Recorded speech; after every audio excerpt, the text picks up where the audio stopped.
disons ce petit mot, et celui de souhaiter la bienvenue à tous pour que nous puissions commencer notre atelier.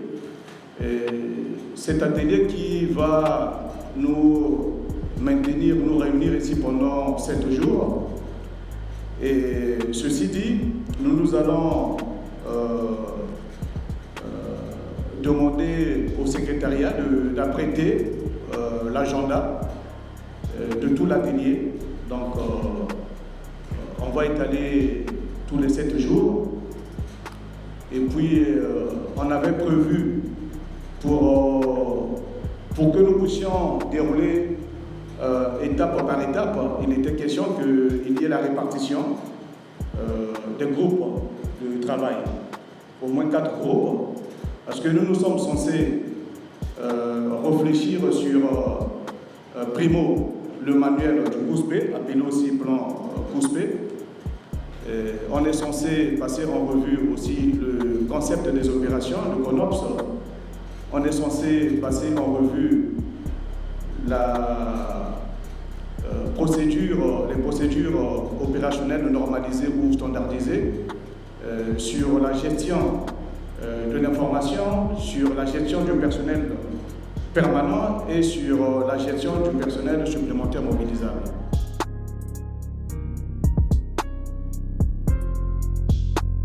Je crois qu'il est toujours intéressant de rappeler que l'humanité a accroupi, comme vous le savez, sous une grande pandémie qu'on appelle Covid-19, et tous les systèmes de santé étaient à plat de couture. Mais ce que nous devons savoir, c'est que, d'abord, il faut qu'on fasse un effort pour qu'on tire les leçons de cet événement mondial. Tirer les leçons aussi, c'est organiser bien nos ripostes et avoir des documents qui peuvent nous permettre de bien travailler.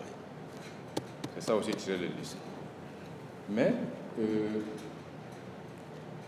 je peux aussi vous donner l'information, je crois que vous la connaissez, lors d'une grande cérémonie, une grande réunion à Gaborone, le directeur général du CDC Afrique nous avait donné l'information solennelle que les pays devaient s'attendre à une nouvelle pandémie. Ce jour-là, le climat était devenu glacial. Les pays doivent s'attendre à une nouvelle pandémie. Mais c'est possible parce que si vous voyez tous les bouleversements sociaux, géopolitiques, ainsi de suite qui se passent dans le monde, y compris épidémiologiques, c'est sûr qu'il y a encore d'autres événements qui arrivent et les pays avertis comme le nôtre devraient, une fois de plus, se préparer. En tout cas, nous devons nous préparer. C'est pour cela que même dans le cadre de l'articulation des CDC Afrique, il y a une coordination sous-régionale au niveau de l'Afrique centrale. Et vous voyez des initiatives comme le REDIC, ainsi de suite. Bon, mais notre pays n'est pas arrêté en marche, puisque je suis en train de voir ici par décret numéro 2023-68, du 1er mars 2023, il y a eu expression d'une volonté politique. Le pays a mis en place, a créé d'ailleurs, il est créé sous l'autorité du ministre de la Santé une structure dénommée Centre de l'opération d'urgence, c'est-à-dire ce qu'on appelle le COUS, avec 2 organes clés, le comité de pilotage et le comité technique. Bon, comme vous le savez, le comité technique, c'est vraiment l'exécutif. Or, l'exécutif, c'est pour répondre aux questions quoi, quand, comment faire. Mais toutes ces questions-là, pour que vous soyez un bon exécutif, c'est des questions de documents. Il faut avoir des documents parce que ça va renvoyer aux notions de procédure. Voilà pourquoi j'ai dit, je félicite l'équipe qui a organisé cet atelier parce qu'il faut d'abord commencer par les documents. Bien élaborer les procédures pour que, dès qu'il y a un problème, c'est le train qui glisse comme sur les rails. Parce que si les documents ne sont pas bien rédigés, tout notre mal aussi, c'est ça dans le pays, parce que nous avons des documents qui ne sont pas bien rédigés. Donc, c'est pour ça que j'ai dit que nous sommes dans un bon atelier Et il faut le faire vite parce que quand on voit nos indicateurs, demain on peut se réveiller avec un truc qui n'a pas été soupçonné.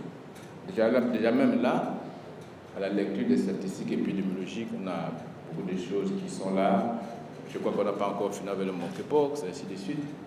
Bon, donc il faut faire vite, parce qu'on ne sait pas ce qui peut arriver demain. On est là, la glaive est sur nos têtes.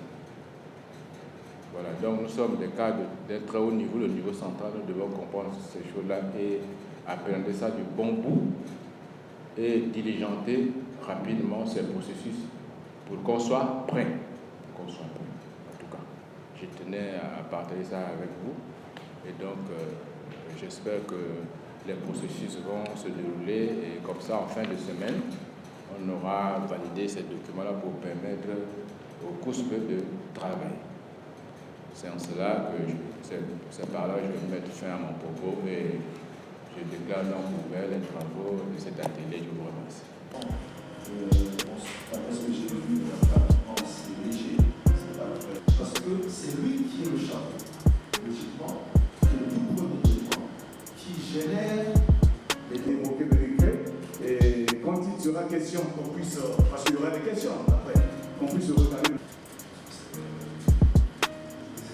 le secrétaire ce point lors de notre atelier parce que nous pensons qu'il est très important.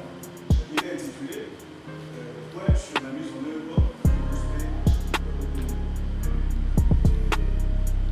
dans le cadre de la gestion des urgences, mais la première étape qui ne dit pas son nom dans la gestion des urgences, c'est l'étape de la prévention et de l'atténuation. D'abord, pas tout le monde, vous n'entendez pas là? Vous m'entendez pas? Hein? avec le micro sérieux. Alors, dans le sommaire, nous avons le premier point, l'approche conceptuelle et ancrage juridique du COUSP. Deuxième point, nous avons les prémices du COUSP. Troisième point, les composantes, suivi de la description synthétique de l'infrastructure physique du COUSP, les fonctions essentielles du COUSP, le fonctionnement et la gestion de l'information au niveau du COUSP, l'activation et les niveaux d'activation du COUSP, le système de gestion d'incidents, on en parle beaucoup, et là-bas nous allons aborder le concept, les fonctions essentielles de ce système, les principes et caractéristiques de ce système, et nous avons le point suivant, les critères de désescalade. Et nous aurons aussi les critères de désactivation, et nous avons expressément mis les charges indispensables au fonctionnement du COUSP, et nous avons quelques réflexions. Alors, le COUSP, donc le Centre des opérations d'urgence de santé publique, a plusieurs synonymies. On peut l'appeler le centre d'opération, on peut l'appeler la salle de gestion de crise, on peut l'appeler aussi le centre de commandement. C'est quoi? C'est tout simplement un emplacement physique qui est consacré à la coordination de l'information et des ressources à l'effet d'appuyer la gestion de toutes sortes d'urgences de santé publique. Grosso modo, ça c'est un peu l'approche conceptuelle. Mais le COUSP ne sort pas du néant. Le COUSP au Congo trouve sa force juridique dans le décret 2023-68 du 1er mars 2023. Et ce décret a été promulgué par le Premier ministre. Et à partir de ce moment-là, ce support qui précise un peu la création du COUSP, les attributions, l'organisation et le fonctionnement du COUSP, a donné un peu de l'eau au moulin pour que le ministre de la Santé de la Population puisse prendre quelques dispositions en faisant que nous puissions être là pour mettre en place de fond en comble ce centre. Un article qui nous rappelle le paradigme médico-social ou bien la méthode épidémiologique. Que dit cet article?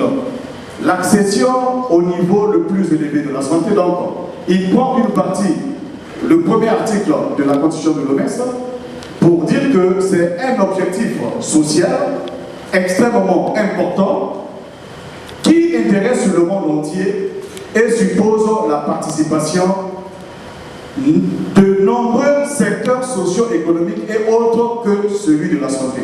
Là déjà, cet article nous parle de, on peut dire, l'approche d'une seule santé, de la multisectorialité et de la multidisciplinarité.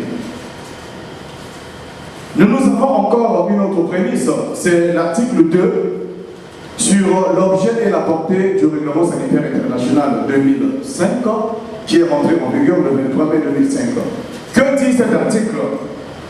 Prévenir la propagation internationale des maladies, s'en protéger, la maîtriser et y réagir par une action de santé publique proportionnée, limitée aux risques qu'elle présente, en évitant de créer des entraves inutiles au trafic et au commerce internationaux.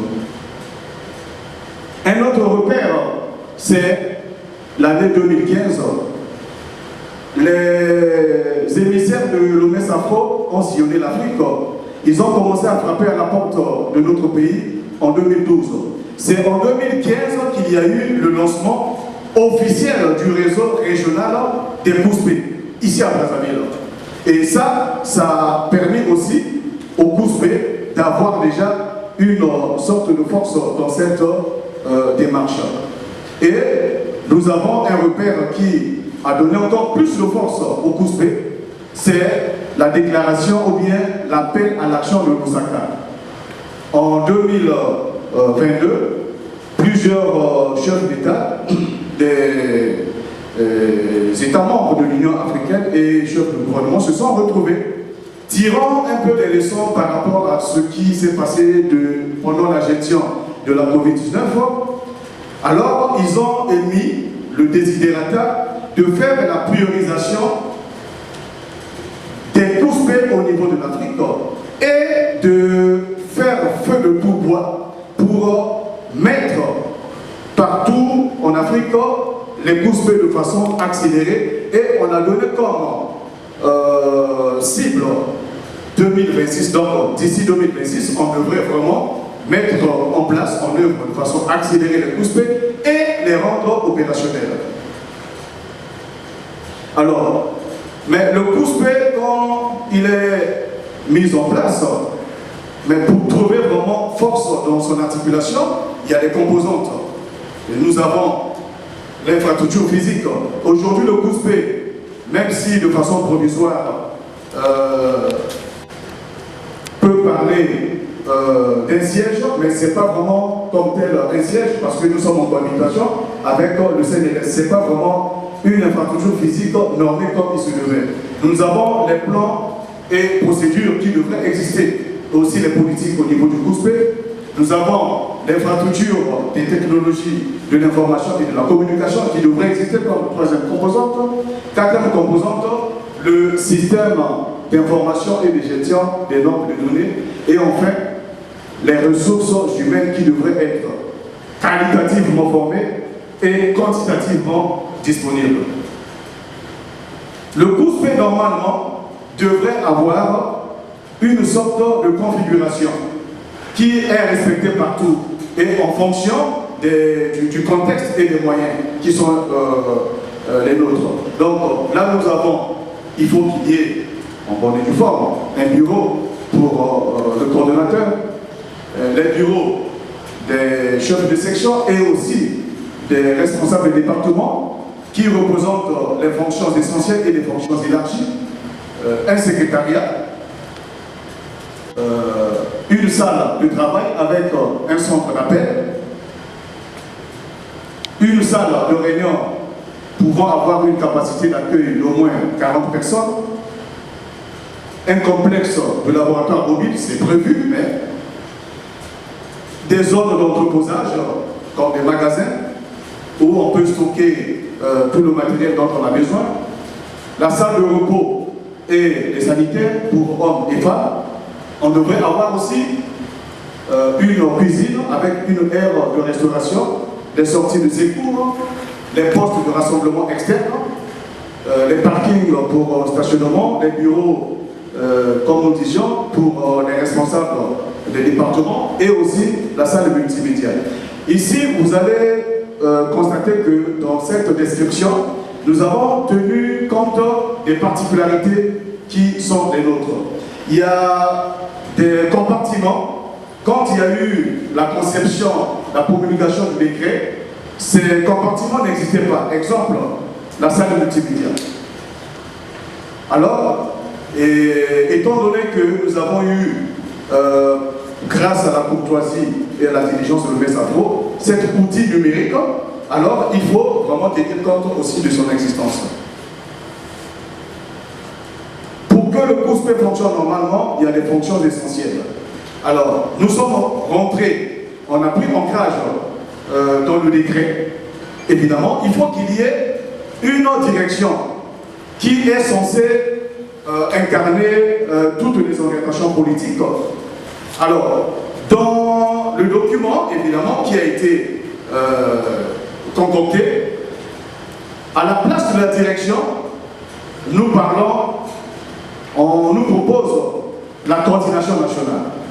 Parce que, évidemment, à l'époque, quand on a eu à concevoir le décret, et on n'a pas tenu compte des postulats qui sont exigés de façon actualisée pour faire fonctionner le COUSPE. Donc, ce groupe, appelé groupe des politiques, évidemment, c'est, en un mot,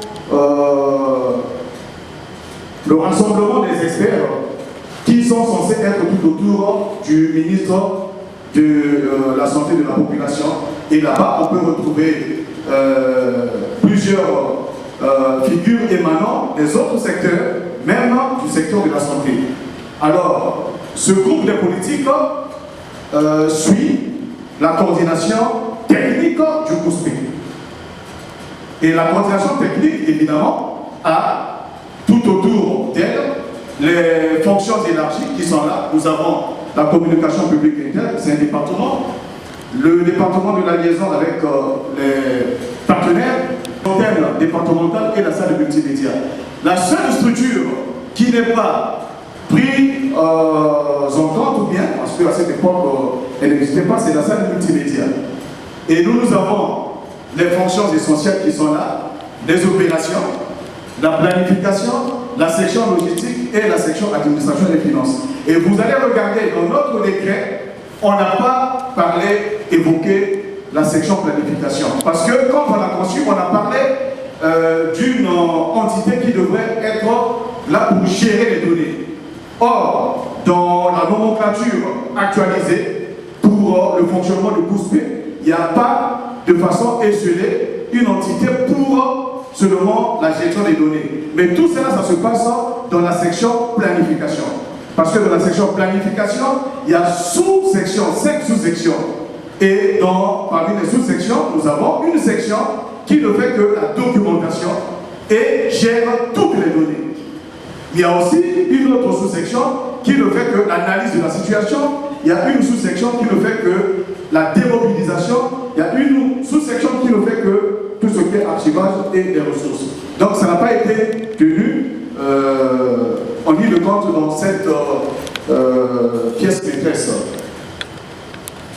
Et le fonctionnement du COUSPE, exemple, vous allez voir, dans le décret, oui, on a parlé de fonctionnement, mais ce n'est pas vraiment comment nous sommes censés l'expliciter dans nos documents. Donc il y a un fonctionnement ternaire, il y a le mode V, le mode alerte et le mode de réponse.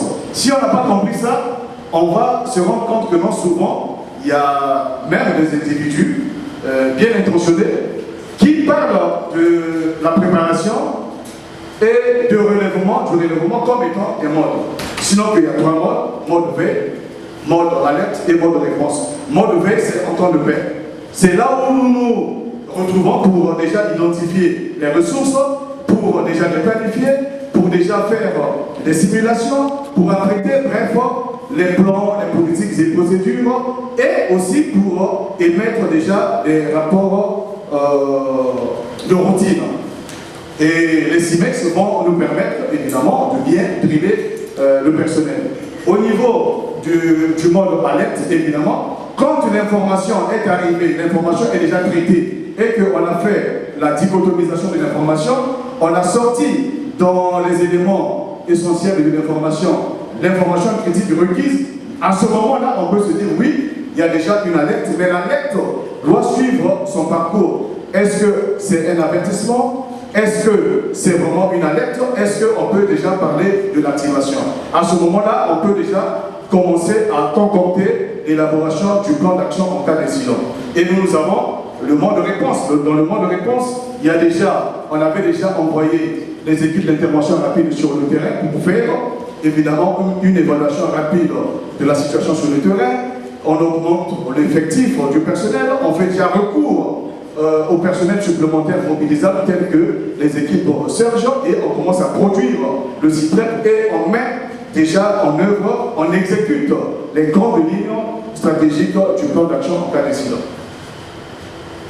Alors, grosso modo, l'information, sans avoir déjà peaufiné, présenté la gestion de l'information sous forme de procédure, déjà ici, le COUSPE devrait se servir des sources de données.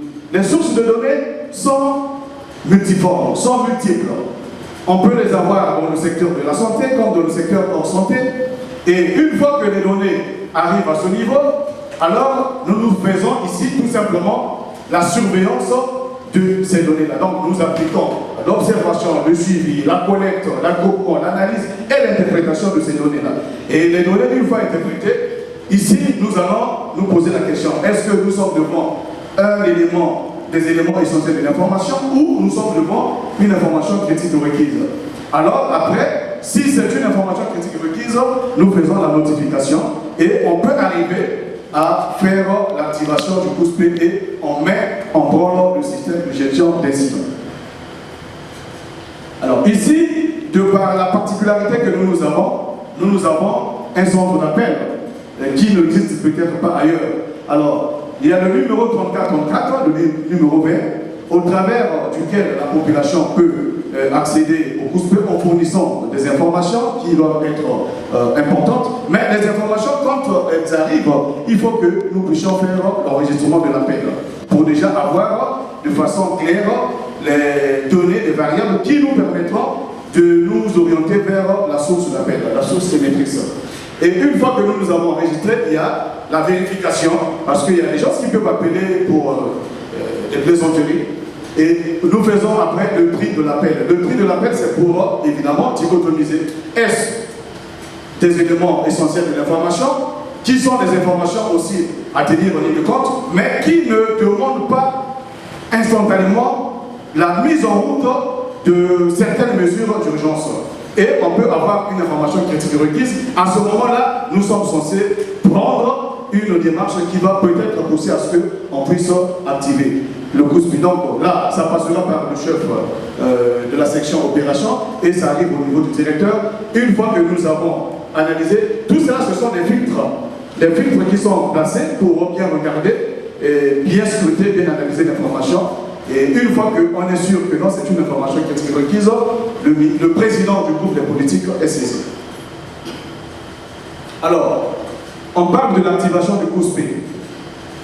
Souvent, il y a une cacophonie dans la gestion des critères d'activation. Les critères sont nombreux, mais nous devons arrêter, orienter notre attitude par rapport aux variables classiques de l'épidémiologie, donc le temps, l'espace et la personne. Si il y a une urgence, il y a un événement quelque part, et que la capacité de réponse vis-à-vis de cette urgence-là, de la localité affectée, est dépassée, ça c'est déjà un critère qui peut nous interpeller. S'il s'agit d'une urgence de santé publique de portée internationale documentée, dûment par le RSI, ça aussi c'est un élément, ou bien si nous avons un événement qui a un impact assez lourd sur les variables de l'état de santé de la population, exemple sur l'incidence, sur la mortalité, la létalité, ça aussi c'est un élément. Si nous avons une urgence qui tend à sortir de nos frontières, ça aussi c'est un élément. Et si nous avons évidemment dans une même aire géographique et qu'il y a plusieurs districts, plusieurs zones qui sont touchées, c'est aussi un des critères. Donc, ça veut dire quoi? On n'a pas à attendre qu'il y ait la compilation de tous les critères. Non, un seul critère, quand nous voyons déjà la gravité, on peut penser à l'activation. Une fois que nous avons activé, il faut que nous précisions les niveaux. Tel que là, nous avons activé le coup pour le inbox, mais c'est une activation qui est modérée, niveau 2. Ça demande évidemment qu'il y ait le renfort en ressources humaines et en ressources financières et j'en passe. Mais le niveau est toujours en fonction de ce que nous voyons comme impact de l'événement sur l'état de santé de la population. Et le COUSP, pour son fonctionnement, ne peut pas être activé, exemple, sur 3 niveaux, 2 niveaux, non. Quand on a activé, c'est un seul niveau d'activation. Et au fur et à mesure que nous changeons le niveau, il faut évidemment penser à comment renforcer en ressources. Tous azimuts. Alors, dès que nous avons activé le COUSP, alors nous avons devant nous le système de gestion d'incidents. Et ce système, tel que nous le définissons tous les supports que nous avons, c'est une sorte de rassemblement, de combinaison de plusieurs ressources. Des ressources humaines, des ressources matérielles, des ressources financières, pour faire qu'on ait la facilité de gérer ces ressources pendant la prise en charge d'une urgence. Et dans ce système, évidemment, il faut qu'il y ait la multisectorialité, la multidisciplinarité. Il faut qu'il y ait aussi une notion qui souvent nous échappe, la notion de la gouvernance en santé publique. Donc, il faut qu'il y ait la volonté politique, la participation sociale, l'action intersectorielle et la gestion axée sur la compétence. Ce système de gestion d'incidents a la même ossature organique que le COUSP comme tel. Maintenant, la différence ici, il y a un incident manager, donc le gestionnaire d'incident qui apparaît, et sous lui, il y a un adjoint du gestionnaire de l'incident. Ce qui n'apparaît pas dans l'organigramme comme tel du COUSP. Donc ici, il y a 2 figures de proue qui rentrent en jeu, mais les fonctions élargies du COUSP se maintiennent et les fonctions essentielles aussi se maintiennent. Donc, le système de gestion d'incidents, on peut dire que c'est comme un locataire qui vient, le COUSP lui donne l'infrastructure physique, le COUSP peut ou ne pas assurer la coordination, mais il y a 2 figures de proue qui gèrent l'incident, tout en rendant compte, tout en travaillant sous la coupole du groupe de politique. Alors, les fonctions essentielles du SGI, tout est là. Il y a la direction qui est censée travailler sous les auspices du groupe de politique, donc l'incident manager et son adjoint. Les opérations, c'est comme au niveau du COUSP. La planification, c'est comme au niveau du COUSP. La logistique, c'est comme au niveau du COUSP. Et la section administration des finances, c'est comme au niveau du COUSP. Alors, pour que ce système soit tout à fait consistant, il faut que, évidemment, la coordination se fasse au niveau national, au niveau intermédiaire et au niveau local. Tout ceci se fait par rapport au cycle de gestion des urgences de santé publique. Donc, nous avons la prévention, l'atténuation, la préparation, la riposte et le relèvement.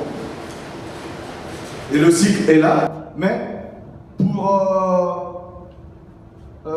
les agents qui sont censés se mobiliser lors des urgences, il faut qu'on leur fasse savoir que dans ce cycle-là, il y a la préparation, tous nos plans, toutes nos politiques. Après, il faut s'organiser, il faut équiper le personnel, il faut former le personnel et au final, il faut assujettir le personnel au CIMEX pour qu'on se rende compte où se trouvent nos faiblesses, où se trouvent nos points forts.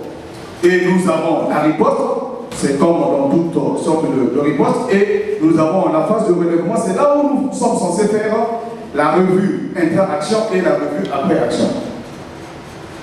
Les principes, on dit le système de gestion d'incidents doit être holistique.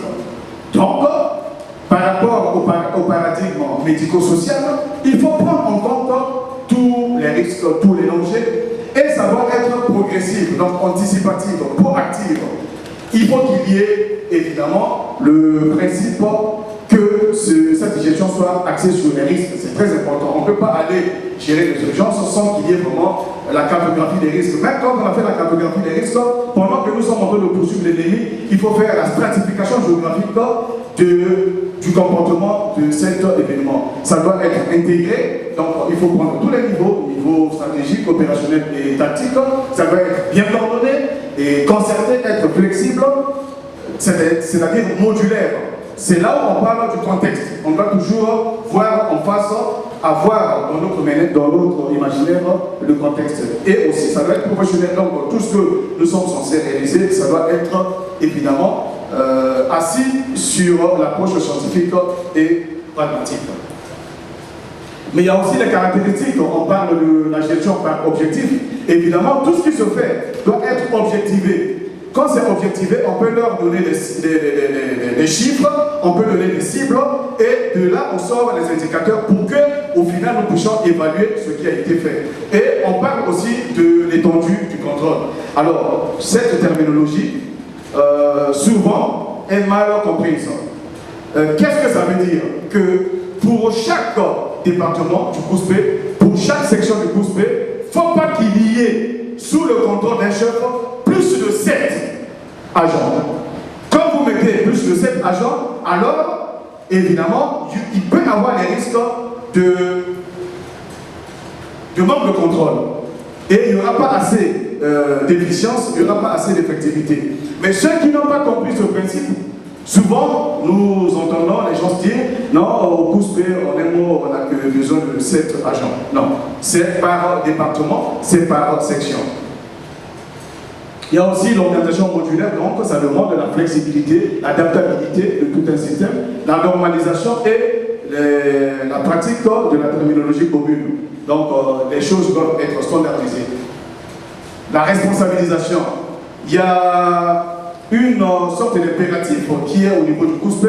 Il faut que chaque agent puisse avoir ses termes de référence pour qu'on lui fixe réellement ses objectifs spécifiques, tout en partant de l'objectif général de ce qui est géré au niveau du COUSPE et voir comment le sujet peut apporter ses particularités pendant l'exécution des tâches. Mais il y a aussi la gestion des ressources. Alors, quand on a activé le COUSPE, on a mis en place le SGI, mais on ne va pas gérer éternellement un événement. Il faut que nous puissions suivre à la lettre l'évolution de l'événement. Donc, une fois que nous avons contrôlé, déjà nous commençons à contrôler l'événement, il faut que nous pensions à la désescalade. Donc, la désescalade a aussi ses critères. Quand l'événement n'est plus une urgence de santé publique, quand la courbe épidémique est en train de décroître, quand il y a une baisse de l'intérêt médiatique et quand il y a faible propagation dans l'ère géographique où on avait eu à séquencier l'événement et quand il y a une décision politique parce que le ministre peut décider. Alors, il y a des critères de désactivation. Quand nous avons déjà la documentation de la guérison épidémiologique et que tous les indicateurs qui étaient vraiment en os sont maintenant en berne, ou bien il y a la notion de l'élimination, ou bien du contrôle, ou bien de l'éradication, à ce moment-là, nous faisons la désactivation. Donc, pour la guérison épidémiologique, il y a aussi les formules qu'il faut appliquer. Alors, quelles sont les charges? Parce que le COUSPE, pour fonctionner, on a des charges, 4 types de charges, appelées tout simplement des coûts. Il y a des coûts initiaux, donc il faut investir beaucoup. Il y a des coûts opérationnels, quand évidemment nous sommes en train de subir déjà les affres d'un événement et nous avons des coûts supplémentaires et enfin nous avons des coûts de maintien en service pour faire l'entretien et Donc, nous avons cette rubrique intitulée Réflexion. Parce que quand nous avons, monsieur le DG, regardé, scruté le décret, on s'est rendu compte qu'il y a beaucoup de faiblesses. Il y a beaucoup de faiblesses parce que, évidemment, quand on a eu à proposer ce décret, il n'y avait pas aussi déjà la prodigalité des documents qui parlaient du fonctionnement, comment faut-il gérer les opérations en matière du COUSPI. Donc, il y a eu une œuvre qui a été réalisée. Il faut vraiment féliciter ceux-là qui ont eu la primauté, même l'anticipation, de penser déjà à ce décret-là. Et nous avons regardé, et bon, comme toute œuvre humaine, nous pensons que non, il y a quelques faiblesses. Et voilà pourquoi j'ai automatiquement épousé, monsieur le DG, votre observation, comme quoi rien n'est statique, tout est politique. Nous avons pensé qu'il y a eu omission du groupe des politiques. Il y a eu omission du groupe des politiques et on a travaillé sur la vieille formule. On s'est dit, bon, à l'époque on a géré la Covid, il y avait une coordination nationale, on met la coordination nationale, on met encore la coordination technique. Or, les nouveaux postulats nous précisent très bien, il y a un groupe au-dessus de la coordination. Ce sont des experts techniques, des experts en matière administrative, mais c'est purement politique. Nous avons aussi noté comme quoi il fallait évidemment, comme on avait déjà parlé de la coordination nationale, situer cette coordination au niveau des groupes de politiques pour qu'il n'y ait pas vraiment une sorte de redondance dans la coordination. Et il y a eu aussi l'omission de la section planification. On a parlé de la gestion des données, mais c'est dans la planification. Et bon, nous avons, à cette époque, nous avons conçu, et il n'y avait pas eu une passation de service en bonne et due forme. Même si, à l'époque, le COUSPE n'a jamais existé, juridiquement parlant, mais il y avait quand même des figures de proue qui travaillaient sous l'acronyme du COUSPE. Et nous avons pensé que non, il devrait avoir quand même, parce qu'il y avait quelques acquis, il devrait avoir quand même une passation de service en bonne et due forme et transmission des consignes. Mais jusqu'aujourd'hui, il n'y a pas eu passation, il n'y a pas eu transmission de consignes. En matière des ressources humaines, nous pensons qu'on devrait contractualiser le personnel, procéder à des affectations. Évidemment, j'ai commencé déjà à recevoir quelques affectés. La priorité est donnée à ceux-là qui gravitent tout autour du ministère de la Santé. Mais on peut aussi avoir quelqu'un qui viendrait d'ailleurs parce que notre soubassement, c'est la multisectorialité. Et nous avons aussi évoqué la formation des équipes d'intervention rapide. Pour ça, déjà, nous avons initié pas mal de démarches pour prototyper les équipes d'intervention rapide. Tout dernièrement, nous avons émis une réflexion pour faire que, évidemment, le personnel déjà qui existe au niveau des secteurs opérationnels, qu'on réfléchisse, qu'on voit comment faut-il rendre cela dynamique dans le cadre des COUSPE. Et aussi la problématique de l'équipe Search. Les experts Search partout dans le monde sont sous la tutelle, sous la coupe du COUSPE, partout. Et bon, et à l'époque, évidemment, quand on a eu à mettre sur pied ce projet, le COUSPE n'était pas là. Et donc, c'est que normal de considérer les efforts que les Congolais ont eu à réaliser pour ne pas laisser passer ce projet, que ça puisse partir ailleurs. Donc aujourd'hui, il est question tout simplement qu'on puisse regarder comment faut-il légiférer cette mutation.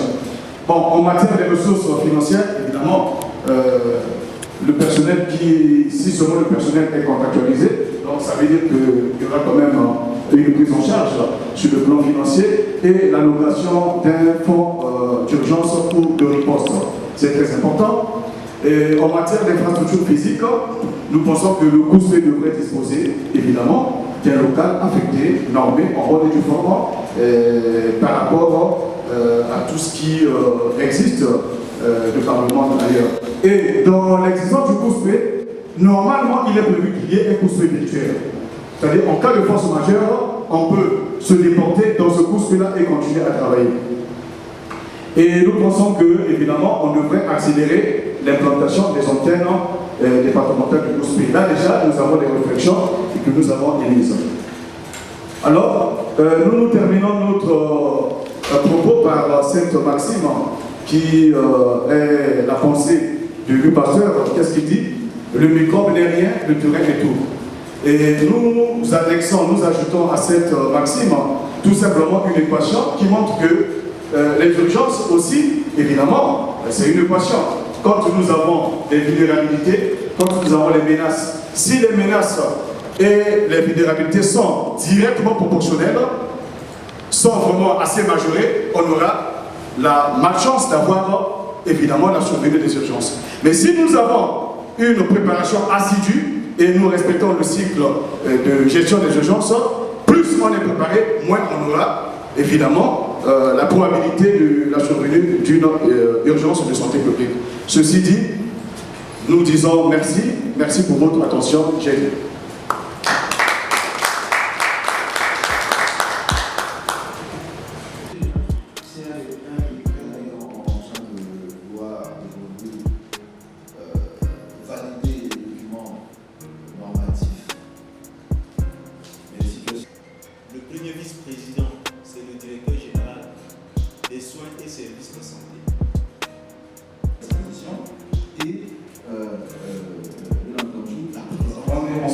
nous devons échanger et puis au final nous allons prendre le bon côté, c'est ça, le bon côté pour évidemment essayer un peu de redresser la démarche qui se veut tout à fait excellente.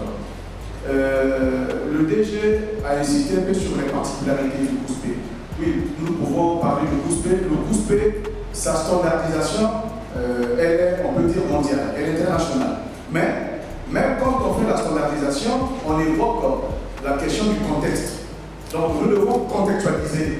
Quand nous faisons le Gospé, exemple, vous allez voir, chez nous, nous avons la salle multimédia qui existe.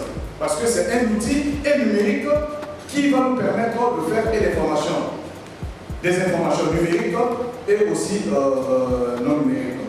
Et nous avons aussi une particularité, les enquêtes au niveau des départements. C'est une particularité.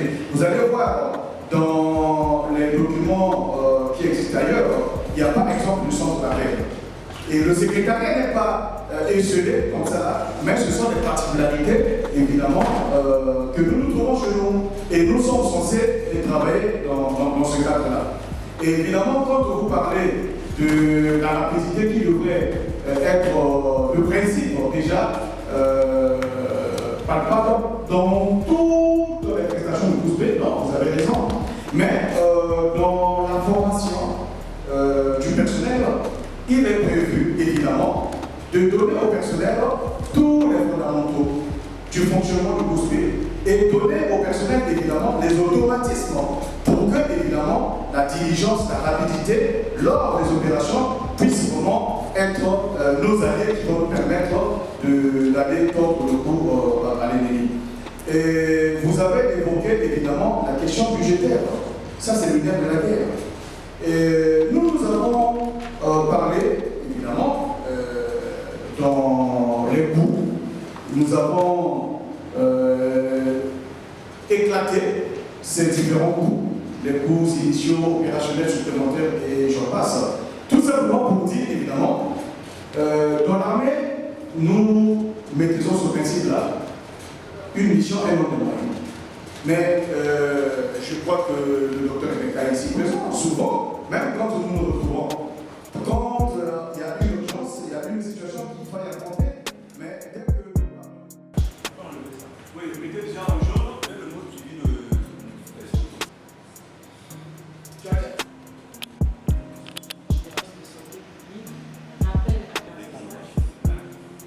Bien là qu'on a mis là, tout cela encore est testé à cette place.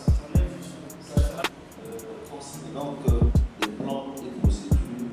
C'est prépondérante. Maintenant, en parlant et les ressources. Tout ça. Devrait. Les notions, structure et process qui afférentes les prix permettent pour permettre, j'appelle ça d'aller.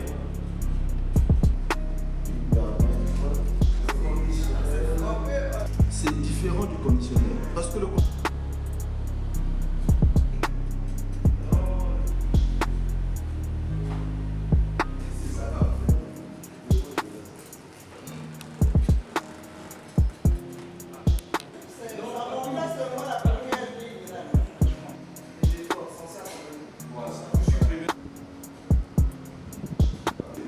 moi, je suis... Ce sont des humains. Est-ce que ici, on va mettre la point de vue, ancrage institutionnel réglementaire, ce sont des opérations du genre que sont son programme articulé.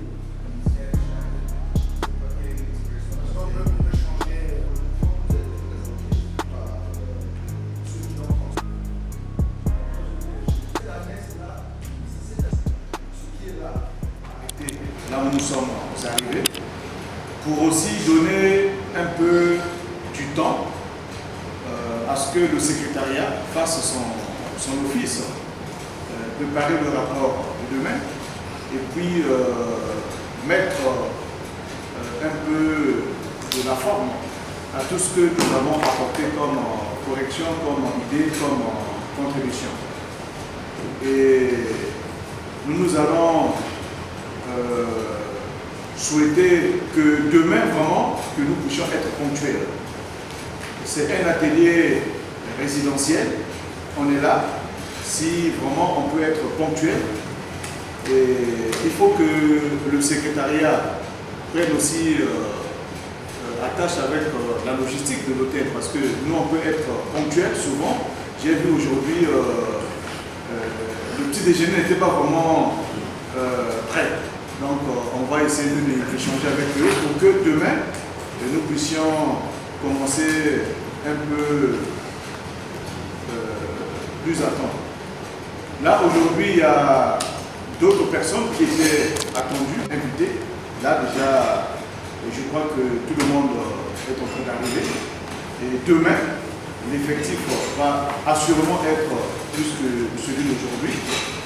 Et donc, cher René, je crois que trop de travail tue le travail.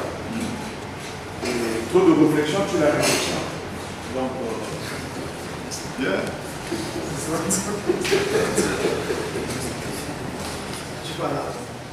l'argent appelle l'argent.